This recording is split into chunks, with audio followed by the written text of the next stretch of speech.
बिस्मिल्लाहिर्रहमानिर्रहीम अस्सलामुअलैकुम everyone and welcome to easy medical by doctor लारे। आज का हमारा टॉपिक है फ्रोज़न शोल्डर, जिसे आम उर्दू ज़बान में कंधा जाम भी बोलते हैं, जिसकी वजह से कंधे में यानी शोल्डर में तकलीफ़ रहती है और शोल्डर की सारी मूवमेंट्स पेनफुल होती हैं। आएँ अपने इस लेक्चर में आज हम इसको डिटेल से स्टडी करते हैं। So let us start our lecture.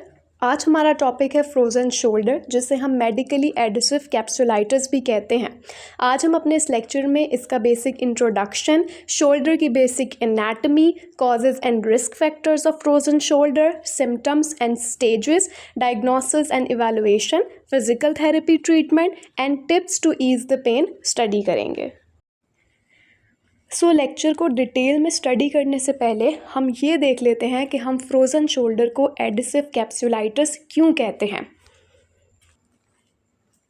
सबसे पहले हमें ये पता होना चाहिए कि शोल्डर जॉइंट को हम ग्लेनोह्यूमरल जॉइंट भी कहते हैं। अगर आप इस इमेज पे गौर करें तो ह्यूमरस एंड स्कैपुला के दरमियान जो जॉइंट बनता है, इसको हम ग्लेनोह्यूमरल जॉइंट बोलते हैं, यानी कि ये हमारा बेसिक शोल्डर जॉइंट होता है। और हर जॉइंट पे उसकी स्टेबलाइजेशन के लिए कैप्सूल मौजूद होता है। इसी तरह शोल्डर जॉइंट का भी कैप्सूल होता है। जब ये कैप्सूल जो है वो स्वेल हो जाता है, यहाँ पे इन्फ्लेमेशन हो जाती है, तो उस कंडीशन को हम बोलते हैं कैप्सुलाइटिस। और एडिसिव का क्या मतलब होता है कि एडिसिव का मतलब होता है जकड़ना, यानी कोई स्ट्रक्चर जो है वो अपने साथ मौजूद दूसरे स्ट्रक्चर्स के साथ जकड़ना शुरू हो जाए। सो एडिसिव कैप्सुलाइटिस यानी कि शोल्डर जॉइंट का जो कैप्सूल है, जब वहाँ पर स्वेलिंग होती है, इन्फ्लेमेशन होती है, तो वो साथ अपने मौजूद करीब और दूसरे स्ट्रक्चर्स को भी साथ जकड़ना शुरू कर देता है। इसलिए हम फ्रोज़न शोल्डर को एडिसिव कैप्सुलाइटिस बोलते हैं। Now let us discuss the introduction of frozen shoulder. Frozen shoulder यानी कंधा जाम एक ऐसी कंडीशन होती है जिसमें इनिशियली पेशेंट को बहुत ज़्यादा पेन होता है, फिर पेन के बाद वहाँ पर स्टिफनेस स्टार्ट होती है, यानी कि हर जो शोल्डर की मूवमेंट है वहाँ पे पेशेंट को रुकावट फील होना स्टार्ट हो जाती है और फिर ये रिकवरी की तरफ जाता है। ये एक इन्फ्लेमेटरी कंडीशन है ग्लेनोह्यूमरल जॉइंट कैप्सूल की, जो हमने प्रीवियसली स्टडी किया, जिसकी वजह से पेशेंट को पेन एंड स्टिफनेस फील होना स्टार्ट हो जाती है। 70% जो इंडिविजुअल जिनका फ्रोज़न शोल्डर है वो फीमेल्स हैं। ये कंडीशन फीमेल्स में ज़्यादा कॉमन है। और जो एज ग्रुप जिनमें ये कंडीशन कॉमन है वो 35 to 65 ईयर्स ऑफ पॉपुलेशन है। डायबिटिक पेशेंट में 20% चांसेस हैं फ्रोज़न शोल्डर होने के, और इसके अलावा 5 to 34% चांसेस होते हैं कि अगर एक शोल्डर इफ़ेक्ट हुआ है तो कॉन्ट्रालेटरल शोल्डर यानी कि दूसरा शोल्डर भी at some point of life effect हो सकता है। So now we will discuss anatomy and physiology of the glenohumeral joint. Glenohumeral joint यानी कि shoulder joint is one of the highly movable joint of our body. इसको हम ball and socket synovial joint भी बोलते हैं, और ये वो joint है हमारी body का जो हर plane में move कर सकता है। इस joint को stabilize करने के लिए इसके आसपास group of muscles attach होता है, जिनको हम rotator cuff muscles कहते हैं। ना सिर्फ rotator cuff muscles बल्कि bicep and tricep के जो टेंडन्स हैं वो भी इस जॉइंट पर आकर अटैच होते हैं, और मकसद क्या होता है, इस जॉइंट को स्टेबलाइज करना। और शोल्डर जॉइंट पे जो पॉसिबल मूवमेंट्स हैं उनमें हमारे पास आ जाती हैं flexion and extension, abduction and adduction, internal and external rotation and circumduction. इस इमेज में आप लोग देख लें कि कैसे ये बेसिक मूवमेंट्स परफॉर्म होती हैं शोल्डर जॉइंट की। फ्लेक्शन यानी कि कंधे को, हाथ को पूरा ऊपर की तरफ लेके आना, एक्सटेंशन यानी वापस उसे नीचे की तरफ लेकर जाना, एबडक्शन यानी बाजू को बॉडी से अवे लेके जाना, एडक्शन यानी दोबारा बॉडी की तरफ लेकर आना, और इसी तरह से lateral rotation and medial rotation, जिसको हम एक्सटर्नल एंड इंटरनल रोटेशंस भी बोलते हैं। जो फ्रोज़न शोल्डर का पेशेंट होता है उनको इन सारी मूवमेंट्स में जो है वो पेन फील होना स्टार्ट हो जाता है। अब हम डिस्कस करते हैं कि वो क्या कॉजेज़ हैं जिनकी वजह से फ्रोज़न शोल्डर हो जाता है, जिसको हम फ्रोज़न शोल्डर के रिस्क फैक्टर्स भी बोलते हैं। इसमें दो तरह की कैटेगरी आ जाती है हमारे पास, shoulder related causes and non shoulder related causes. Shoulder related causes में कोई रीसेंट ट्रॉमा भी हो सकता है, यानी पेशेंट की हिस्ट्री ऑफ फॉल भी हो सकती है, कोई फ्रैक्चर भी हो सकता है, जिसकी वजह से काफ़ी देर तक शोल्डर को इमोबाइल रखने की वजह से वहाँ पर एडिशंस बनना स्टार्ट हो गई एंड फ्रोज़न शोल्डर का रिस्क इंक्रीज़ हो गया। देन रोटेटर कफ़ की इंजरी भी हो सकती है, जैसे हमने स्टडी किया कि रोटेटर कफ़ मेन स्टेबलाइजर्स होते हैं शोल्डर जॉइंट के, सो इसकी इंजरी से भी फ्रोज़न शोल्डर का रिस्क जो है वो बढ़ जाता है। Then over use and faulty posture हो सकते हैं, जैसे कि अगर पेशेंट को स्लाउच पोस्चर में रहने की बहुत ज़्यादा आदत है, यानी झुक के बैठने की बहुत ज़्यादा आदत है, तो उसकी वजह से भी फ्रोज़न शोल्डर होने के चांस बढ़ जाते हैं। And then poor sleeping posture. Non shoulder related में हमारे पास diabetes, hypothyroidism, Parkinson's disease, stroke, tuberculosis and cardiovascular diseases आ जाती हैं। इन सारी कंडीशंस में बेसिकली बॉडी में जो मेटाबॉलिक चेंजेस आते हैं, जो इन्फ्लेमेटरी रिस्पॉन्स होता है बॉडी का एंड जो ऑटो इम्यून फैक्टर्स होते हैं, उन सब की वजह से जो फ्रोज़न शोल्डर है उसके होने का जो रिस्क है वो बढ़ जाता है।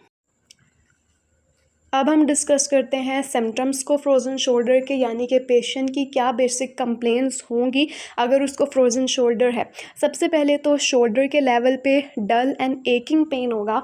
डल पेन वो होता है जो पुअरली लोकलाइज्ड होता है। शार्प पेन वो होता है जो पेशेंट एग्जैक्ट पिन पॉइंट करता है कि इस पॉइंट पे जो है वो पेन हो रहा है। डल पेन या डिफ्यूज़ पेन वो होता है जो ओवरऑल शोल्डर पे उसको महसूस होता है, और ये पेन जो है वो शोल्डर से उसके बाजू की तरफ, उसके आर्म्स की तरफ भी रेडिएट करता है। इसके अलावा पेशेंट जो है जब भी कोई ओवरहेड एक्टिविटी करता है, ऐसी एक्टिविटी जिसमें उसका जो हाथ हैं वो उसके सर से ऊपर के लेवल पे जा रहे हैं, या बिहाइंड द बैक अपनी कमर की तरफ हाथ अगर उसको लेके जाना पड़े, तो ये मूवमेंट्स पेशेंट के लिए बहुत ज़्यादा पेनफुल होती हैं।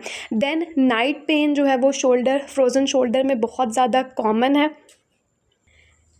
अपने दिन भर की एक्टिविटीज़ से फारिग होकर जब पेशेंट सोने लगता है तो उसके कंधे में बहुत शदीद दर्द होता है।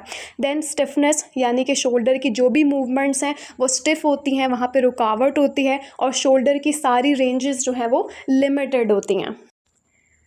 Now let us discuss the stages of frozen shoulder. So frozen shoulder naturally ही, अगर किसी पर्सन को frozen shoulder हो जाता है तो naturally ही frozen shoulder इन तीनों stages से गुजरता है, जिसको हम freezing stage, frozen stage and thawing stage बोलते हैं। लेकिन अगर पर्सन जो है वो इस दौरान अपनी फिज़िकल थेरेपी प्रॉपरली करवाता है पेशेंट, तो 80% वो अपनी रिकवरी को फास्टर कर सकता है। चलिए अब हम one by one in stages को डिस्कस करते हैं। सबसे पहले हमारे पास आ जाती है फ्रीजिंग स्टेज, जिसको हम पेनफुल स्टेज भी बोलते हैं। इस स्टेज के दौरान पेशेंट को बहुत ज़्यादा पेन फील होता है और पेन की वजह से वो कोई भी शोल्डर मूवमेंट नहीं कर पाता, और ये स्टेज 6 वीक्स टू 9 मंथ्स तक रहती है। नेक्स्ट आ जाती है फ्रोज़न स्टेज, जिसको हम स्टिफनेस स्टेज भी बोलते हैं। ये वो स्टेज होती है जिस दौरान पेन तो कम हो जाता है लेकिन स्टिफनेस अभी भी मौजूद होती है, जिसकी वजह से पेशेंट से अभी भी मूवमेंट्स नहीं की जा रही होती। उसकी एक्टिव एंड पैसिव जो रेंजेस होती हैं वो लिमिटेड होती हैं, और ये स्टेज 4 टू 12 मंथ्स तक रहती है। देन थर्ड स्टेज आ जाती है, जिसको हम थॉइंग स्टेज एंड रिकवरी स्टेज भी कहते हैं। इसमें ग्रेजुअली आहिस्ता आहिस्ता खुद ही इम्प्रूवमेंट आ जाती है और पेन भी ख़त्म हो जाता है, स्टिफनेस भी ख़त्म हो जाती है और रेंजेस जो है वो नॉर्मल होना स्टार्ट हो जाती हैं, और ये स्टेज 6 मंथ्स से लेकर 2 ईयर्स तक रहती है। जैसे कि मैंने पहले भी कहा कि अगर कोई पर्सन इन स्टेजेस के दौरान फ़िज़िकल थेरेपी करवाता है तो वो अपनी रिकवरी को फास्टर कर सकता है और ये ड्यूरेशन कम हो सकती है। अब हम डिस्कस करते हैं कि हम किस तरह से डायग्नोस करेंगे कि पेशेंट को फ्रोज़न शोल्डर है, क्योंकि कंधे से उठने वाले हर दर्द को हम ये नहीं कह सकते कि ये फ्रोज़न शोल्डर है। इसके लिए प्रॉपर इवैल्यूएशन पेशेंट की करना बहुत ज़्यादा ज़रूरी है।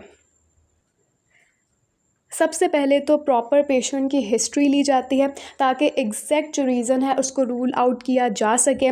इसमें प्रॉपर पूछा जाता है कि पेशेंट की कोई जो है वो ट्रोमा तो नहीं हुआ, कोई फ्रैक्चर तो नहीं हुआ, या पेशेंट डायबिटिक तो नहीं है, या उसको कोई और नॉन शोल्डर रिलेटेड प्रॉब्लम तो नहीं है। देन पेशेंट के जो पोस्चर है उसकी प्रॉपर ऑब्जर्वेशन की जाती है कि पेशेंट का फॉल्टी पोस्चर तो नहीं है।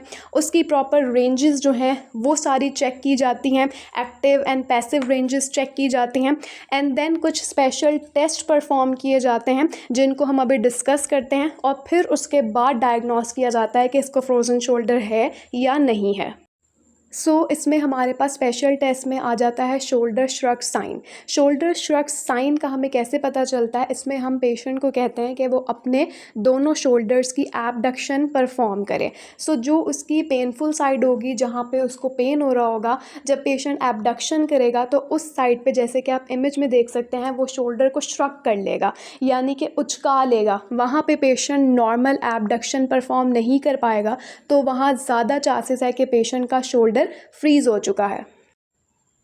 इसके अलावा हम कुछ मूवमेंट्स परफॉर्म करवाते हैं, जैसे हम पेशेंट को इंस्ट्रक्ट करते हैं कि अपने हाथों को अपने गर्दन के पीछे रखें, जिसे हम हैंड टू नेक मूवमेंट कहते हैं। इसके अलावा हैंड टू स्कैपुला यानी अपने हाथ को अपने कंधे के ऊपर रखें। Then hand to opposite scapula यानी अपने हाथ को जो है वो अपने दूसरे कंधे के ऊपर रखें। तो ये सारी मूवमेंट्स जब हम परफॉर्म करने के लिए पेशेंट को कहते हैं तो उसके लिए ये बहुत ज़्यादा पेनफुल होती है और वो इनको प्रॉपरली परफॉर्म नहीं कर पाता। तो ये कुछ डायग्नोस्टिक टूल्स होते हैं जिनको हम यूज़ करते हैं to diagnose frozen shoulder. Now let us discuss the treatment for frozen shoulder. इसमें हमारे पास फिज़िकल थेरेपी आ जाती है जिसके थ्रू हम 90% केसेस को ट्रीट कर सकते हैं। फिज़िकल थेरेपी ट्रीटमेंट में हमारे पास डिफरेंट ऑप्शंस अवेलेबल हैं, जिसमें हीट एंड कोल्ड थेरेपी है, यानी कि अगर पेशेंट को पेन ज़्यादा है तो हीट थेरेपी प्रोवाइड करेंगे और अगर वहाँ पर स्वेलिंग इन्फ्लेमेशन है तो कोल्ड थेरेपी प्रोवाइड करेंगे। देन इलेक्ट्रोथेरेपी आ जाती है जिसमें डिफरेंट इलेक्ट्रिकल मोडेलिटीज़ यूज़ होती हैं, जिसमें टेंस है, इंटरफेरेंशियल करंट है और EMS है। इसके अलावा मैनुअल थेरेपी है जिसके थ्रू पेशेंट की रेंज ऑफ मोशन को दोबारा से गेन किया जाता है। इसमें डिफरेंट ग्लाइड्स आ जाती हैं, like anterior posterior glide, inferior glide and इसके अलावा scapular mobilisation. Then exercise therapy है जिसमें डिफरेंट एक्सरसाइजेस पेशेंट को रिकमेंड की जाती हैं ताकि उसकी रेंज को हम फर्दर इम्प्रूव कर सकें, मेंटेन कर सकें और दोबारा से फ्रोज़न शोल्डर होने से उसको बचा सकें। एक्सरसाइजेज़ में पेशेंट को कुछ होम एक्सरसाइजेज़ भी रिकमेंड की जाती हैं ताकि पेशेंट की जो शोल्डर की स्ट्रेंथ है वो मेंटेन रहे और उसके रोटेटर कफ मसल्स जो हैं वो स्ट्रेंथन रहे, ताकि वो शोल्डर को स्टेबलाइज रखें और वहाँ पर सारी मूवमेंट्स पॉसिबल हों और पेशेंट को पेन फील ना हो। अब हम कुछ ऐसी टिप्स डिस्कस कर लेते हैं जिनको फॉलो करके पेशेंट अपने घर में भी अपने पेन को मैनेज कर सकता है। सबसे पहले तो अगर पेशेंट को पेन फील होता है तो वो 10 to 15 मिनट्स के लिए हॉट पैक यूज़ कर सकता है, लेकिन अगर पेशेंट को फ़ीवर है या उसका BP हाई हो रहा है तो उस केस में उसने हॉट पैक यूज़ नहीं करना। इसके अलावा उसका जो इफ़ेक्टेड आर्म है उसमें मूवमेंट को रिस्ट्रिक्ट नहीं करना, मूवमेंट्स को वहाँ पे जो है वो कंटिन्यू रखना है, लेकिन sudden movements and jerky movements को अवॉइड करना है। इसके अलावा अगर आपके डॉक्टर ने आपको कोई मेडिसिन रिकमेंड की है तो वो आपने रेगुलर बेसिस पे लेनी है। जब आप सोने लगे तो आपने अपने अनइन्वॉल्व्ड साइड यानी जो आपकी अनइफेक्टेड साइड है उसके सहारे पे सोना है। अगर आपको बिल्कुल सीधा लेटने की आदत है तो आपने आपका जो इन्वॉल्व्ड शोल्डर है उसके नीचे एक पिलो प्लेस करना है और अपने हाथ को अपने स्टमक के ऊपर रखना है। देन आपने अपने दिन भर की एक्टिविटीज़ में अपने पोस्चर का ख़ास तौर पे ख्याल रखना है। स्लम्प एंड स्लाउच पोस्चर्स जो हैं उनको अवॉइड करना है।